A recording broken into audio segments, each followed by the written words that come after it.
ছাত্রী, যেটা ওনারা বললেন। হ্যালো, ফিজিক্সের ছাত্রী। আমি ফিজিক্সে পিএইচডি করেছি, কিন্তু আমি বেশ কিছু বছর ধরে 2010 সাল থেকে প্রায়, আমি যেহেতু ইন্ডিয়ান স্ট্যাটিস্টিক্যাল ইনস্টিটিউটে কাজ করতাম, আমার অনেক স্ট্যাটিস্টিক্সের কলিগ আছে।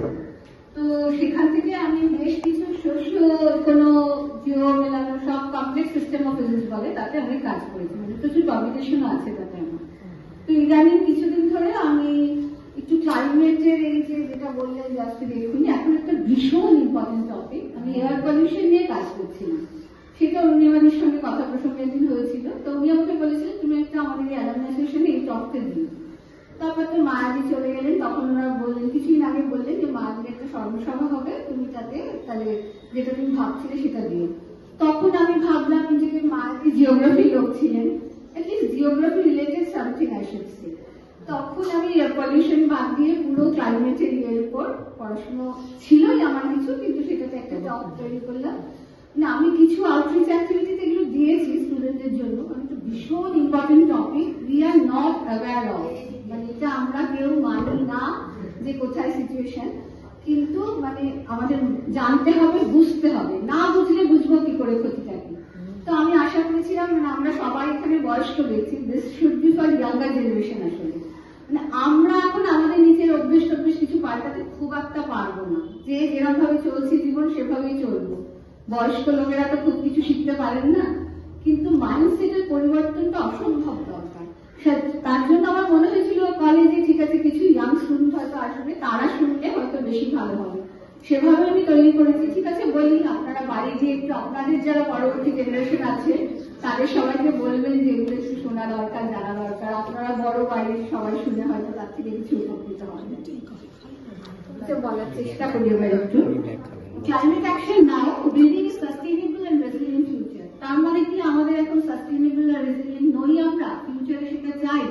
ঘটনাটা হচ্ছে তাই, সেটা নিয়েই বলবো। ক্লাইমেট অ্যাকশনটা কি নেওয়া হচ্ছে, আমরা কি করতে পারি, সরকার কি করতে পারে। সরকার যতক্ষণ না করবে বড় মাপের তো কিছু হবে না, কিন্তু ছোট ছোট হিসেবে ইন্ডিভিজুয়ালরা কি পার্ট নিতে পারে সেটা নিয়েও একটু আমি বলবো। আচ্ছা, প্রথমে একটু ছোটখাটো ইন্ট্রোডাকশন, যেরকম একটা টক, মানে আমি টকটা একটা পুরো টকের মতনই সাজিয়েছি, মানে যেটা যে কোনো টেকনিক্যাল টক যেভাবে দেয় সেইভাবে সাজিয়েছি। আপনাদের কিছু অসুবিধা হলে আমাকে একটু বলবেন। তো আমি যেটা বলবো, প্রথমে একটু ইন্ট্রোডিউস করবো what is the climate crisis. কেন বলছি যে ক্লাইমেট একটা অ্যাকশন নিতে হবে, তার মানে একটা ক্রাইসিস আছে, সেই ক্রাইসিসটা কি সেটা একটু আমরা বোঝার চেষ্টা করবো। What is the road map, কি রোড ম্যাপ চলছে এখন সারা পৃথিবী, it is a global challenge, এটা হচ্ছে সবচেয়ে বড় কথা। ছোট ছোট করে কিছু হবে না, অনেক দেশ কোনো কিছু দোষ করেনি, তাদের কোনো পার্টি নেই এই ক্লাইমেটের যাচ্ছে এই দশা, কিন্তু তারা ভুগছে। সেগুলো কেন? ইট ইজ এ গ্লোবাল চ্যালেঞ্জ, সেটা আমাদের একটু দেখতে হবে। আর হোয়াট ইজ আওয়ার রেসপন্সিবিলিটি, তারপরে আমি সামারাইজ করবো। আচ্ছা, আমি শুরু করছি একটা খুব সুন্দর ছবি দিয়ে, ভীষণ ইম্পর্টেন্ট একটা ছবি।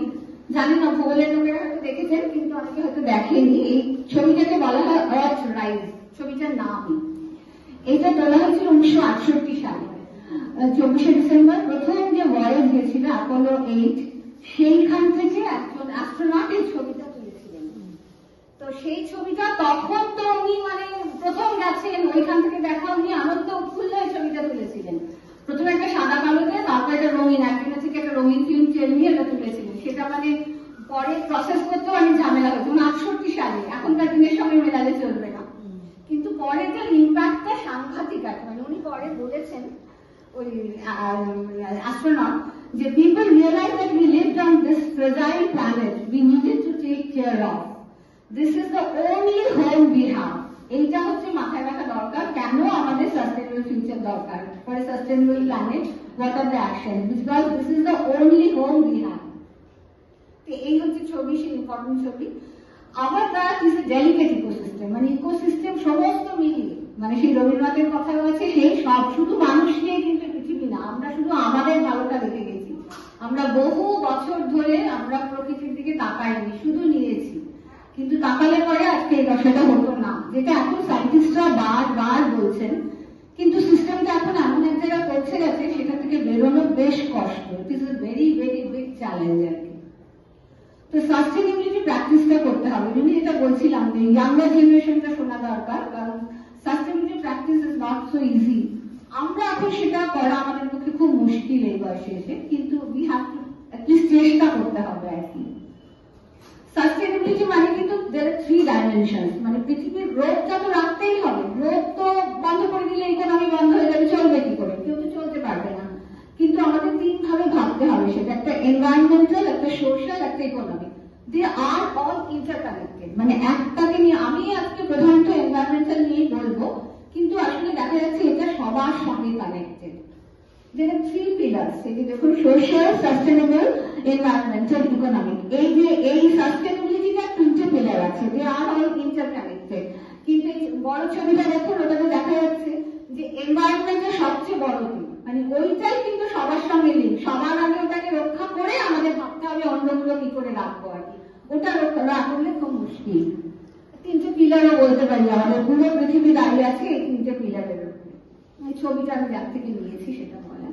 এবার দেখি কেন একটা কথা হচ্ছে, মানে নেচার এত ক্রোধ আমরা দেখতে পাই, কি কিছু ছবি দেখি আমরা। দেখুন এটা একটা সাইক্লোন, তারপর একটা হচ্ছে ওয়াইল্ড ফায়ার, তারপর বন্যা, তারপর ফ্ল্যাশ ফ্লাড, এরকম প্রচুর ঘটনা হচ্ছে। এটা হচ্ছে সেই যোশীমঠের বাড়িগুলো ভেঙে যাওয়া। পাশেরটা কিন্তু অস্ট্রেলিয়ার একটা অসম্ভব খরা, 11 মাস ব্যাপী একটা খরা হয়েছিল এই গত বছর। মানে আমি এখানে সবগুলো 2024 সালে, অনেকদিন আগে হয়েছে তা না, মানে 24 সালের এই ঘটনাগুলো সমানে ঘটছে।